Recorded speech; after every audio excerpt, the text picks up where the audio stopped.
नमस्कार मंडळी, सगळ्यांना श्री स्वामी समर्थ। तर बघा आम्ही आलेलो आमच्या घरी म्हणजे संभाजीनगरला। तर इकडे बघा माझी दिवाबत्ती झालेली आहे, तुम्हाला समोरच्या कॅमेऱ्याने दाखवते ना। आता वाजलेले सायंकाळचे 7 आणि मी माझा चालू स्वयंपाक ते पण तुम्हाला समोरच्या कॅमेऱ्याने दाखवते। तर बघा मंडळी, इकडे माझी दिवाबत्ती झालेली आहे करून। आणि इकडे बघा आपण हॉलमधलेला आहे ना, तर श्रीकृष्णाचा फोटो इकडे आणलेला आहे। हा सत्यनारायण भगवानाचा आणि हा लक्ष्मी मातेचा। तर चला तुम्हाला दाखवते आज काय बनवणार आहे मी। तर इकडे बघा पीठ भिजून ठेवलेलं आहे मी आत्ताच। आज आम्ही करतोय कोरड्या गवारीच्या शेंगा, वरण, भात लावायचं बाकी आहे आणि शेगडीवरती ना तर तवा ठेवून दिलेला आहे गरम होण्यासाठी। कारण की आता लाईट फुल आहे आणि गॅसचं तुम्हाला तर माहिती आहे की आता गॅस खूप महाग भेटतोय आणि लवकर भेटत पण नाही आहे, त्यामुळे आता आम्ही शेगडी काढलेली आता। आणि चला तुम्हाला दाखवते शिव काय करते। तर शिव मॅडम झोपलेले बघा, तरी पण एकदा तुम्हाला दाखवते।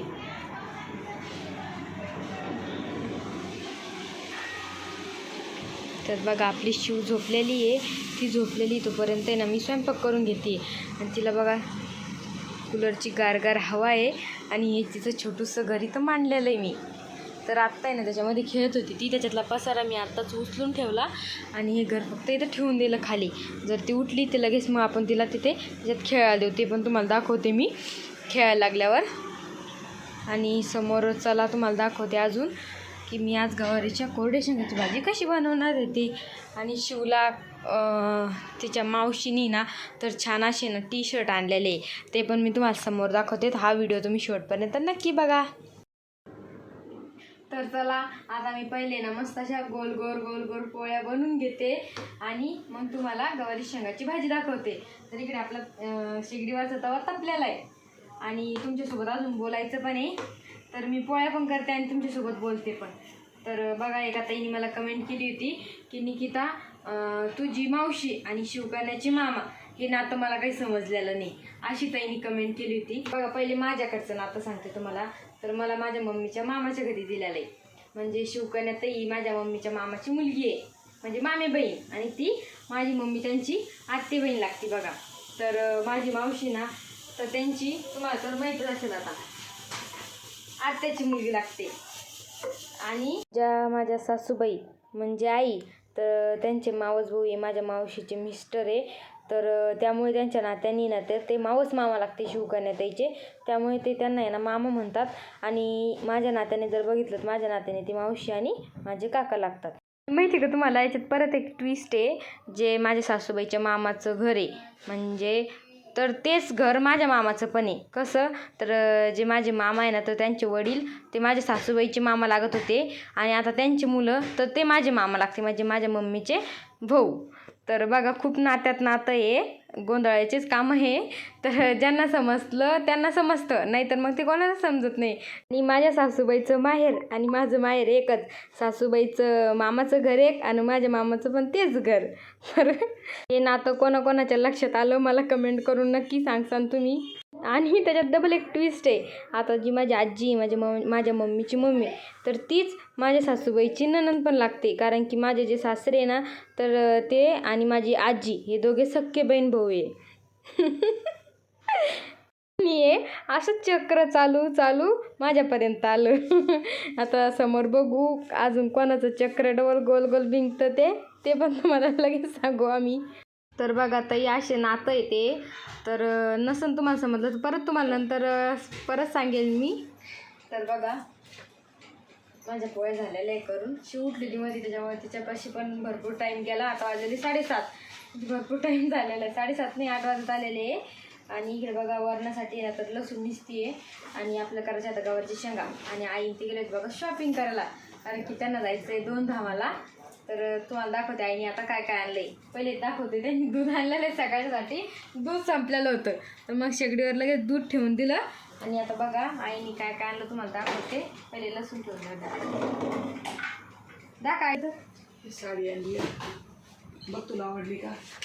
तर बघा आईला जायचं आहे 2 धामाला, तर भरपूर साड्या होत्या, त्याच्यातून मग काही आम्ही निवडून 2-3 काढल्या, पण मग अजून 2-3 लागत होते. त्यामुळे आहे ना मग आईने बघा किती छान साड्या आणल्या त्यांच्यासाठी. तर बघा कलर किती सुंदर आणलेला आहे आईनी. आणि पण द्वारकादासमधून आणलेलं आहे. द्वारकादास विशालचे आणले. विशालचे आहे बघा. तुम्हाला असं दाखवते त्याच्यातलं पीस बघा. पीस पण खूप सुंदर आलेला आहे आणि साडी पण सूत खूप छान आहे याचं. विशालचं सूत भारी असतं म्हणे, तर खरंच छान असतं. आणि अजून कोणती आणलेली आई? तर ही एक बघा.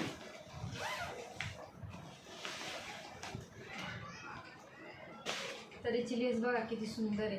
अशी प्लेन एकदम अशी कापडमधून. तर दुसऱ्या लेस कशा लगेच फाटून जातात, तशी लेस नाही आहे. आणि कलर बघा लगे आईच्या आतापासून तयारी झाली, कारण की राहिलेले 4 दिवस मला जाणं आहे ना. 6-7 दिवस राहिलेले आहे, तर त्यांना जायचं आहे. याच्यातला पीस प्लेन पीस आलेला आहे. तर बघा तिकडे प्लेन आहे आणि त्याला काठ पण आलेले. परत दाखवते आईने काय शॉपिंग केली ते.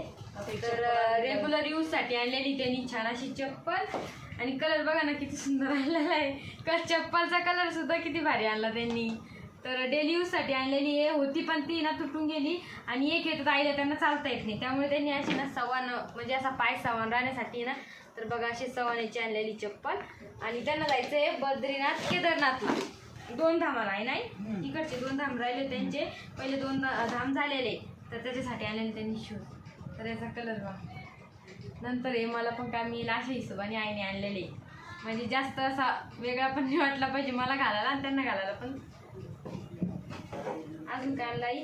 आणि किराणा भरलेला आहे आज. तर तुम्हाला आईचं कलेक्शन पीस आणले. पीस आणले साडीवर शिवायला. मला ती साडी ती सिंपल विषय येत नाही ना, ही मला ती आवडत नाही म्हणून मी. तर बघा एक ब्लाऊज पीस आणले आईनी. ब्लाऊज पीस टिपटॉपचे, मला म्हणून श्वास येतो याचा.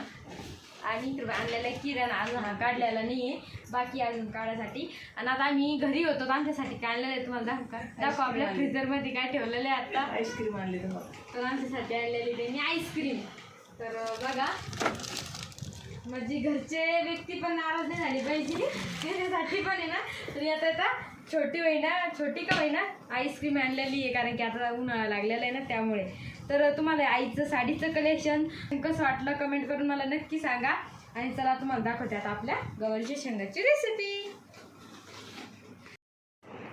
तर बघा आता करते मी गवारीची शेंगा. त्यासाठी बघा इकडे घेतलेला मसाला लसूण निसून घेतलेला आहे, इकडे थोडेसे जिरे घेतलेलं आहे, थोडीशी कोथिंबीर आणि थोड्या जास्त मिरच्या घेतल्या, कारण की या मिरच्या तिखट नाही आहे, त्यामुळे. आता याला मी पहिले ना सगळं मिक्सरमध्ये नाही करत आहे, खलबत्त्यात ठेसून घेते, कारण की शेंगदाणे ना आपल्याला फक्त 2-2 भागाचेच करायचे, जास्त बारीक शेंगदाणे करायचे नाही आहे. त्यामुळे पहिले हे ना मी बारीक कुटून घेते. याला पहिले बारीक कुटून घ्यायचं, त्यात आपल्याला जेवढं लागतं तेवढं मीठ टाकायचं.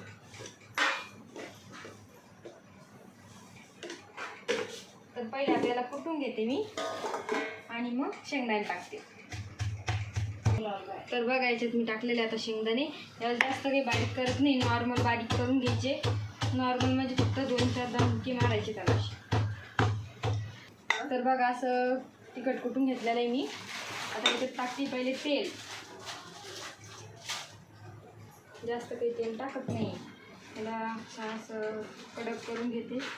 जिरे टाकून इथे टाकलेले आहे. आता आपण थोडीशी फक्त फोडणीला टाकणार आहे जिरे आणि मोहरी आपण टाकत नाही, कारण की आपण फक्त कोरडी भाजी सुकी भाजी करतो.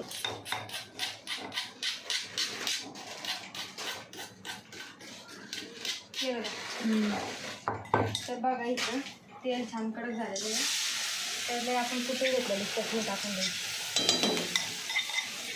आपण फक्त कोरडी भाजी करतो, त्याला आणखी रस्सा वगैरे काही करत नाही, कारण की आपण त्याला पिकावर आणतो.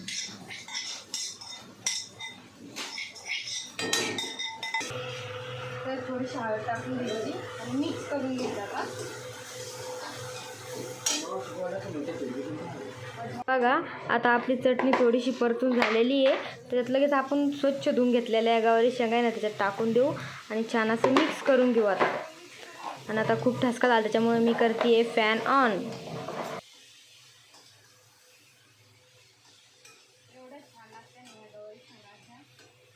तुम्ही एकदा अशा पद्धतीने नक्की करून बघा, एवढं छान लागतं ना खायला खूप. आणि फिक्कं वरण वगैरे किंवा तुम्ही नुसतं दुपारी पण खायला केल्यानंतर एवढं छान लागतं ना खूप. तर कसा वाटला तुम्हाला आजचा हा व्हिडिओ कमेंट करून मला नक्की सांगा. चला भेटूया नेक्स्ट व्हिडिओमध्ये.